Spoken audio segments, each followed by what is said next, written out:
औलार movie में आपका स्वागत है। आज मैं आपको एक साहसिक कॉमेडी पारिवारिक फिल्म दिखाऊंगा जिसका शीर्षक है जैक द जायंट स्लेयर। आगे स्पॉइलर, सावधान रहें और अपना ख्याल रखें। एक बार की बात है, जैक नाम का एक छोटा लड़का अपने पिता के साथ रहता था। लड़के को उन दानवों की कहानी पढ़ने में मजा आता था जो उसकी माँ उसे मरने से पहले सुनाया करती थी। कहानी इस प्रकार है, बहुत समय पहले भिक्षुओं को जादुई फलियां मिली जिनसे उन्हें उम्मीद थी कि ईश्वर तक पहुंचने का रास्ता बनेगा।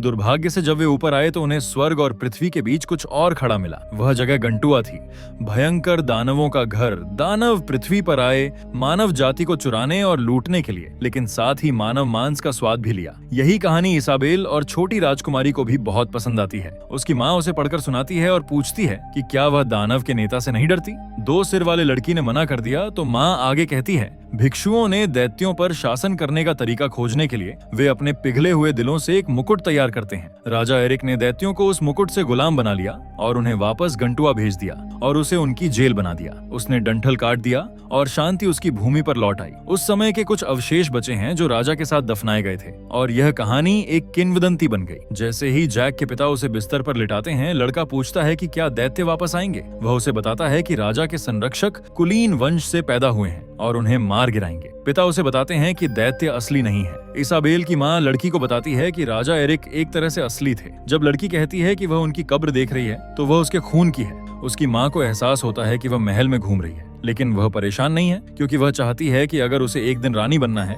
और उसके पास यह शक्ति है कि ऐसो वह दुनिया के बारे में जाने, दुनिया को एक बेहतर जगह बनाए। जैक के पिता के कमरे से बाहर निकलते ही लड़का कहानी पढ़ना जारी रखता है जिसमें कहा गया है कि दानव वापस आएंगे पृथ्वी से युद्ध करने और एरिक के आखिरी रिश्तेदार को मारने के लिए। 10 साल बाद जैक के चाचा उसे घोड़ा बेचने शहर भेज देते हैं और उसे समझाते हैं कि शहर में आने के बाद ध्यान न भटके। जैक अब पूरी तरह बड़ा हो चुका है और अपना घोड़ा और गाड़ी बेचने की कोशिश करता है, लेकिन उसका ध्यान तुरंत शहर के थिएटर से हट जाता है। वे राजा एरिक और दानवों की कहानी फिर से सुनाते हैं। जैक दर्शकों में एक खूबसूरत लड़की को देखता है और वह उसे घूरते हुए देखती है। नाटक खत्म होने से पहले 3 आदमी लड़की को परेशान करना शुरू कर देते हैं, इसलिए जैक बीच में आने का फैसला करता है। जब वे उसका पीछा करते हैं तो उसके चेहरे पर मुक्का मारा जाता है और फिर वह उन आदमियों से लड़की को जाने देने की विनती करता है। अचानक एक शाही संरक्षक उसके पीछे प्रकट होता है और आदमी संरक्षक से माफी मांगते हैं क्योंकि वे परेशानी नहीं चाहते। और जब वे राजकुमारी इसाबेल को एक घोड़े पर चढ़ते देखते हैं तो वे घुटनों के बल बैठ जाते हैं। जैक की घबराहट देखकर वह मुड़ता है और फिर संरक्षक उसे भी घुटने टेकने को कहता है। थिएटर के बाहर उसे एहसास होता है कि किसी ने उसकी कार चुरा ली है। इस बीच रॉड्रिक और विक राजकुमारी के साथ उसके भावी विवाह के बारे में बात करते हैं। वे एक भिक्षु से टकराते हैं और उसे जाने देते हैं। जैसे ही वे उस कमरे में पहुंचते हैं जहां अवशेष रखे हैं, रॉड्रिक जल्दी से यह देखने जाता है कि क्या वे अपनी जगह पर हैं। जादुई फलियां चोरी हो गई हैं, लेकिन राजा एरिक का मुकुट वहीं रहता है। वह विक को शहर के द्वार बंद करने और नकली फलियां ढूंढने का आदेश देता है। जब जैक वहां आता है तो भिक्षु को एहसास होता है कि वे उसे ढूंढ रहे हैं और तभी जैक अपना घोड़ा बेचता हुआ दिखाई देता है। वह लड़के को घोड़े के बदले 10 तांबे देता है और जैक खुशी खुशी मान जाता। अगर भिक्षु के पास पैसे होते, इसी वजह से भिक्षु उसे फलियां गिरवी रख देता है। जैक प्रभावित नहीं होता, इसलिए वह उसे बताता है कि वे पवित्र अवशेष हैं जिन्हें वह अभय में वापस कर सकता है। बदले में वादा किए गए पैसे के बदले उसे भिक्षु उसे कहता है कि जब तक जैक उस प्रस्ताव पर विचार कर रहा है तब तक बीन्स को न खोना या उन्हें गीला न करना। भिक्षु ने घोड़ा ले लिया है और शहर छोड़ रहा है इससे पहले कि वह भाग सके, जिससे उसके आदमी उस पर हमला करते हैं और उसका पीछा करते हैं और उसे पकड़ लेते हैं। बाद में इसाबेल महल वापस आती है, अपने संरक्षक एलमोंड से माफी मांगती है कि उसने उसका काम इतना मुश्किल बना दिया है। उसी समय जैक के चाचा उसे घोड़े के बदले बीन्स लेने के लिए डांट रहे हैं। वह उससे कहते हैं कि उसे बड़ा होना होगा क्योंकि वह 18 साल का है।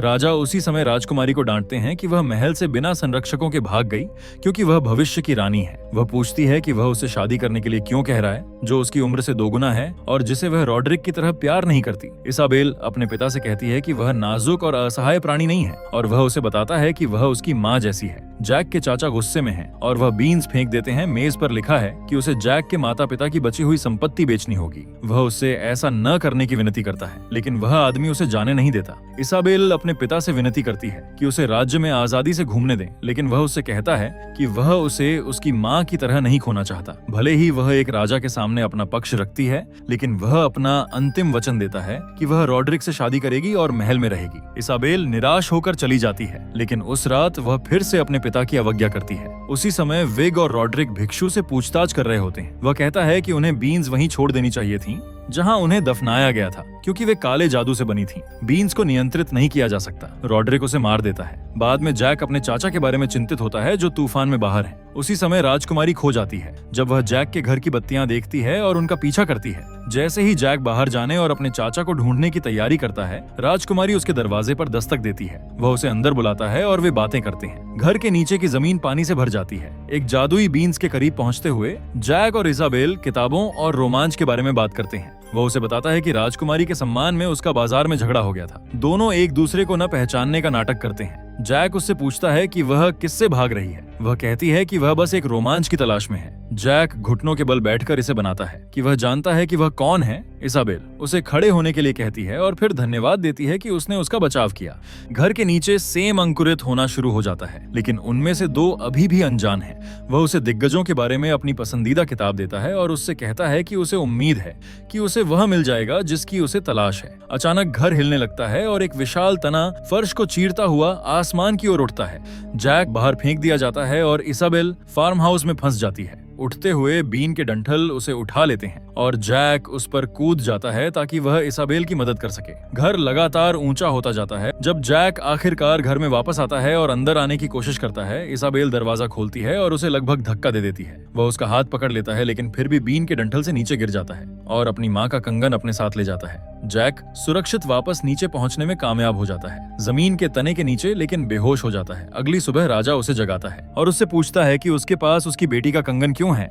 जैक को बाजार से एल्मोंड द्वारा पहचान लिया जाता है और उसे यह बताने की अनुमति मिलती है कि क्या हुआ था कि वह और रॉड्रिक दोनों ही इसाबेल को ढूंढने और बचाने में संरक्षकों की मदद करते हैं। बाद में दोनों पुरुष ऊपर की ओर बढ़ रहे हैं डंठल पर। रॉड्रिक साफ तौर पर कुछ करने की योजना बना रहा है। जैक एल्मोंड से पूछता है कि उसे क्या लगता है कि ऊपर क्या है, लेकिन संरक्षक को दिग्गजों में विश्वास नहीं है। वह लड़के से कहता है कि उसे राजकुमारी को प्रभावित करने के लिए ऐसा नहीं करना चाहिए, क्योंकि अगर वह रॉड्रिक से शादी नहीं भी करती तो भी वह उसके जैसे किसी आम आदमी से शादी नहीं कर सकती। दूसरा संरक्षक क्रावे जैक को डंठल के दूसरी ओर जाने में मदद करता है, लेकिन लड़का दुर्भाग्य से गिर जाता है। वे उसे बचा लेते हैं और विशाल बीनस्टॉक पर चढ़ते रहते हैं। रॉड्रिक के कहने पर और एल्मोंड की जानकारी के बिना रास्ते में लोगों को खो देते हैं। उनमें से केवल 6 ही बचे हैं। अगले दिन जब वे जागते हैं तो उन्हें पता चलता है कि बीनस्टाइनक के शीर्ष पर पहुंच गए हैं, क्योंकि राजकुमारी जैक के घर में नहीं है। वे उसे खोजते हुए दैत्यों की दुनिया में प्रवेश करते हैं। जैसे ही संरक्षक पीछा करना शुरू करते हैं, रॉड्रिक जैक को रोक देता है और उसे बाकी जादुई फलियों के लिए धमकी देता है। वह उन्हें पर्स दे देता है और धमकी देता है कि वे कुछ भी न कहें। जैक एक बीन्स अपने पास रखता है और उसे अपने लॉकेट में रख लेता है। एल्मोट और क्रेवे को एक सुराग मिलता है कि इसाबेल अपना रास्ता खोजने के लिए कहीं चली गई है। क्रॉ और बाकी लोग इसाबेल के निशानों का पीछा करते हैं। जब अचानक जैक को वह किताब मिल जाती है जो उसने उसे दी थी और बाकी लोगों से कहता है कि वह जरूर वहां छिपी होगी। उन्हें कुछ टूटी हुई शाखाएं दिखाई देती हैं और जैक को लगता है कि किसी बड़ी चीज ने उसे उसके छिपने की जगह से बाहर खींच लिया है और वह जरूर मुसीबत में होगी। एल्मोट ने पुरुषों को 2 समूह में विभाजित होने का आदेश दिया। उसे क्रो और जैक को कुछ भेड़ें मिलती हैं और वे उनमें से एक को पकड़ने की कोशिश करते हैं। तभी वे जाल बिछा देते हैं। एल्मोट उन्हें काटना शुरू कर देता है जब वह देखता है कि कुछ आ रहा है। एक बार जब वे बाहर निकल जाते हैं तो वे उसे चीज से छिप जाते हैं जो उनके पास आती है। एक विशालकाय वह एक भेड़ को पूरा खा जाता है। फिर क्रेवे के मांस को पकड़ता है और उसे ढूंढ लेता है। आदमी भागता है, लेकिन विशालकाय कुछ ही छलांगों में उसके पास हो जाता है। जैसे ही वह क्रॉ खाने के लिए तैयार हो रहा होता है, बेलमोंट उसकी ओर दौड़ता है और उसे चाकू मार देता है। वह बेहोश हो जाता है। विशालकाय उन दोनों को पकड़ लेता है और उन्हें ले जाता है। जैक उसका पीछा करता है। इस बीच दूसरा समूह एक झरने के पास पहुंच जाता है। संरक्षक रॉड्रिक को बैठने और आराम करने के लिए कहता है, जबकि वह कोई और रास्ता खोजता है। वे उसे धोखा देते हैं और उसे चट्टान से नीचे धकेल देते हैं। अचानक एक विशालकाय बाती पकड़ लेता है और उसे खा जाता है। एक और विशालकाय प्रकट होता है, लेकिन रॉड्रिक समय रहते मुकुट तक पहुंच जाता है और खुद को बचाने में कामयाब हो जाता है। जैक विशालकाय का पीछा करते हुए उनके एक शहर में पहुंच जाता है। इसाबेल को एक विशालकाय ने बंदी बना रखा है। वह उससे पूछता है कि वह वहां कैसे पहुंची। जब विशालकाय उससे पूछता है कि दूसरे लोग उसके लिए आ रहे हैं, तो वह जवाब नहीं देती। वह कहती है कि वह अकेली है, लेकिन 2 सिर वाला विशालकाय जनरल फॉलन जानता है कि इसाबेल राजा एरिक की वंशज है। वह उसे अपने आदमियों को दिखाता है और कहता है कि इंसान वापस आ गए हैं। अचानक दूसरा विशालकाय क्रॉ को भी वहां लाता है। एलमोंड भी वहां दिग्गजों का नेता उन दोनों से सवाल करता है और जब क्रॉ उससे दुश्मनी करता है तो वह उसे खा जाता है। जैक विशाल शहर में हो रहे हंगामे का पीछा करता है, लेकिन वहां पहुंचने से पहले उसे 2 दिग्गजों से छिपना पड़ता है। जनरल एलमोंड को धमकी देता है कि अगर उसने उसके सवालों के जवाब नहीं दिए तो वह इसाबेल को खा जाएगा और एक और दिग्गज से बहस करता है। ऐसा करने के अधिकार पर जब रॉड्रिक अचानक मुकुट पहने प्रकट होता है, सभी दिग्गज उसके सामने घुटने टेक देते हैं। यहाँ तक कि जनरल भी एलमोंड के प्रकट होने पर खुश होता है, लेकिन रॉड्रिक सिंहासन पर कब्जा कर लेता है। अपने और इसाबेल दोनों को आश्चर्यचकित करते हुए रॉड्रिक दिग्गजों को आदेश देता है कि वे उसके लिए लड़ें, अपने राजा के रूप में और पृथ्वी पर कब्जा करें। अपनी सेना के रूप में वह उन्हें युद्ध के लिए तैयार होने के लिए कहता है। भोर में जनरल फॉलन को यह पसंद नहीं आता। इस बीच जैक को वह कमरा मिल जाता है जिसमें वह सारी लूट है जो दिग्गजों ने चुराई थी। फिर वह शहर पर नजर डालता है और सुनता है इसाबेल अपनी जान की भीख मांग रही है क्योंकि उसे ले जाया जा रहा है। उसे और एलमोंड को खाए जाने की तैयारी की जा रही है। जैक उन्हें बचाने के लिए आता है, जबकि विशाल रसोइया कुछ ढूंढता है। वह इसाबेल को बाहर नहीं निकाल पाता, इसलिए वह एलमोंड के पास जाता है और उसे एक चाकू देता है। विशाल वापस आता है और लगभग एलमोंड को ही मार डालता है, एक विशाल कुल्हाड़ी से। फिर उसे पकने से पहले ही ओवन में डाल देता है। जैक उसे लेने के लिए ऊपर चढ़ता है, जबकि वह आटे से खुद को बाहर निकालता है। अचानक विशाल इसाबेल को पिंजरे से बाहर खींच लेता है और उसे काटने के लिए तैयार हो जाता है। तभी जैक खाना पकाने का एक चाकू उठाता है और उससे बादाम पर वार करता है, खुद को छुड़ा लेता है और इसाबेल छिप जाती है, जबकि जैक विशाल की पीठ पर लटका रहता है और वह दीवार से टकरा जाता है। काम पूरा करते हुए एलमंड प्रभावित होता है कि जैक ने एक विशाल को मार डाला। फिर जैक उन्हें बताता है कि उसे बाहर निकलने का रास्ता पता है। इस बीच कांटे के नीचे राजा अपने एक सेनापति से पूछता है कि क्या उन्हें बीन्स के डंठल को काट देना चाहिए। वह आदमी कहता है कि कांटा ऊपर उठने का एक साधन है, लेकिन वह नीचे भी उतरना चाहता है। वे अनुमान लगाते हैं कि क्या नीचे आ सकता है। वहां से वापस गेंटुआ में रॉड्रिक एक दिग्गज को आदेश देता है कि किनारे के बाकी हिस्से का इंतजार करे। जैक इसाबेल के घाव को साफ करता है, जबकि एल्मो अपने दोस्त की मौत पर विलाप करता है। वह भागने और ऐसा होने का कारण बनने के लिए दोषी महसूस करती है। जैक उसे बताता है कि दूसरी ओर अगर वह ऐसा नहीं करती तो रॉड्रिक बिना किसी चेतावनी के राज्य पर कब्जा कर लेता। वह उससे कहता है कि उन्हें उसे वापस लाना होगा ताकि जब वह रानी बनेगी तो वह दुनिया को एक बेहतर जगह बना सके। उसका खून बहना बंद हो जाता है और एलमोंड पूछता है कि उन्हें कहां जाना चाहिए। वे नदी के किनारे किनारे तक जाते हैं जहां वे विशालकाय को सोते हुए पाते हैं। जैक सोचता है कि उन्हें उसे जगह देना चाहिए। एक मधुमक्खी के छत्ते की मदद से दोनों आदमी सोते हुए विशालकाय के पास जाते हैं और छत्ते को उसके मुखौटे में रख देते हैं। फिर छिपने के लिए वापस भागते हैं। वे एक पल रुकते हैं, फिर विशालकाय जागता है, ठोकर खाता है और फिर चट्टान से नीचे गिर जाता है। इसाबेल और जैक गले मिलते हैं, लेकिन एलमोंड को यह पसंद नहीं आता और वे किनारे की ओर चलते हैं। एलमोंड उन्हें बताता है कि उसे पीछे रहकर रॉड्रिक की देखभाल करनी होगी। वह जैक से राजकुमारी को घर लाने के लिए कहता है और उसे अपना संरक्षक बनाता है। इसाबेल उसे अलविदा कहती है और दोनों चले जाते हैं। तने के नीचे विशालकाय गिर जाता है। राजा उसे देखता है और फिर अपने सेनापति को आदेश देता है कि वह बीन के डंठल को काट दे। राज्य की खातिर जनरल अनिच्छुक है क्योंकि राजकुमारी अभी तक नहीं आई है, इसलिए राजा अपनी तलवार लेता है और उसे काटने के लिए अपनी बेटी से क्षमा मांगता है।